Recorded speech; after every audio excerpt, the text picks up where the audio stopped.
What's going on, y'all? My name is Crew, also known as Araneae Storm, checking in for the house astrology sign series. Not the house sign series, the ninth house to be exact. For those of y'all that are just tuning in for the first time, I am your Cosmic Rootwork astrologist specializing in Mars activations as well as North Node and South Node consultations. So if you would like to book a personal reading with me, you can hit me up at araneastorm.wix.com/info, and you can find me on all social media at Araneae Storm. And thank you for coming through. All my tapestry work, artwork, things like that, everything, all that information below. If you want to check me out, like I said, subscribe to the website, say what's up, you feel me?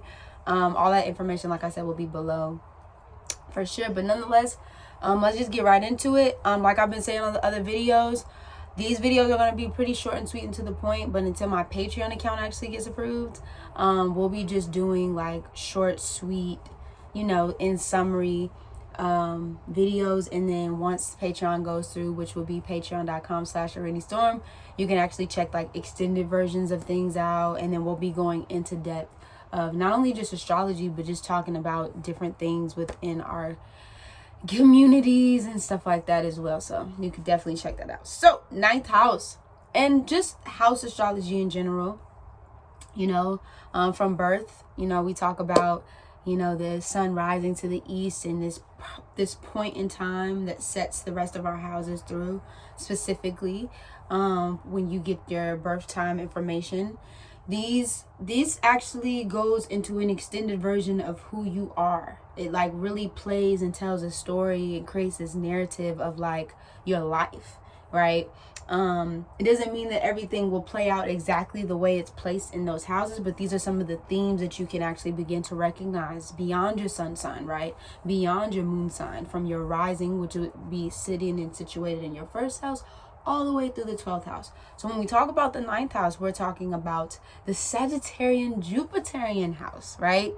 The house of expansion, the house of ancient knowledge and ancient wisdom. When you go from the Gemini house, which is Sagittarius's opposite sign, it's the 3rd house to the 9th house. So in the 3rd house, we'll say Gemini is like acquiring all these things from its environment and it's taking all this information in, right? The 9th house is like, okay, so now that I know all this information, now that I know what I know, right? What can I do with this information? What can I really do to really expand on these things that I know in depth, right? So it's not just surface-based, actual factual information. It's information that actually is taken from what you know and then expanding it into something different, expanding it into something in depth, So Sagittarius, or this house, this 9th house, will do that. So you want to see what's actually placed in this house, if there's any planets in this house, and what is actually aspecting this house, for sure. Also too, if you're having, and I haven't talked about this in any other videos, but I just want to mention this because it's on my mind. If you do have anything transiting through this house or hitting this particular house, it's a really good time, especially if you're wanting to do like in-depth research.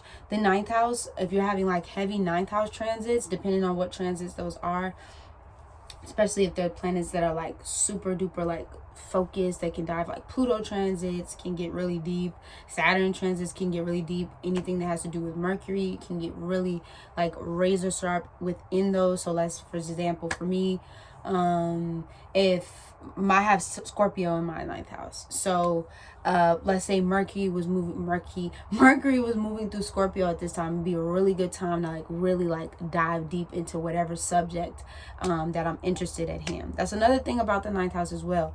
It is an energy in a planet of Sagittarius to focus in. This 9th house likes to focus in on the things that it's interested in. So 9th house will kind of pull out these things and these themes of like your deeper interest, right? Not just surface-based interest, but your deeper interest. This also talks about travel, long distance travel. So gaining those experiences by going the long distance, learning from different people of different cultures, different religions, different upbringings, different past lives, right?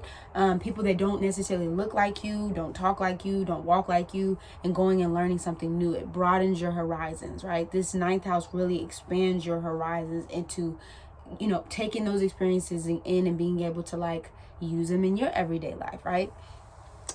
Seeing the bigger picture also as well. Ninth house is big picture energy. Third house energy is more focused on the details of things. Sagittarius, or the ninth house, is not really focused on the details of things. It's looking at things from a more broad scale view and expanding those things out, right? This is also the house where you can find spirit guides. Your Jupiterian, or any Jupiterian energy is where you could find like your ancestral spiritual team and work with those in spiritual guides and knowledge. Also too, the Akashic records would be a good fourth house energy too, but as well as ninth house would be a very good, in 12th house be a very good way to really expound on those Akashic records. Definitely look into that. We will be talking about the Akashic records on that Patreon, so make sure you go check that out when it does finally drop, right?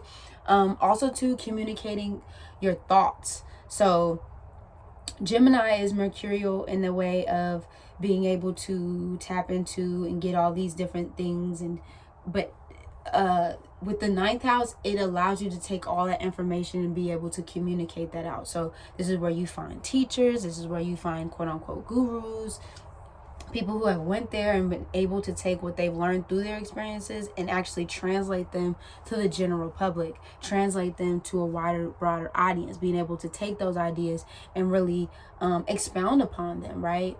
So this is where you get ideologies and philosophy and things like that. Definitely lies within this house. How do we come into what we know? After that third house. And then second, life partner, right? So if you're getting married for the second time around after the seventh house, your second or your ninth house will be able to find, if you're getting married for a second time, or shoot, even if you have I know it's different in the US, but in other countries, if you have more than one life partner, this is definitely where you will find the energy of that life partner, or the certain themes that you will learn around this life partner within this house. Is it anything else?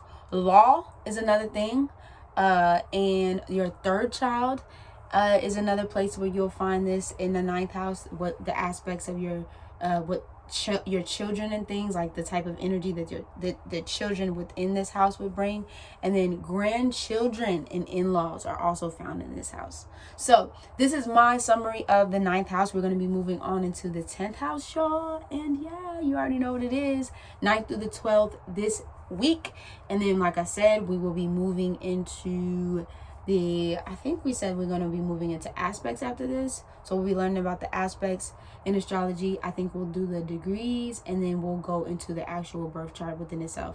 Things are subject to change, but we just going to say it is what it is. You already know what it is. Already, so I'm checking and checking out. Without motherfucking doubt, deuces.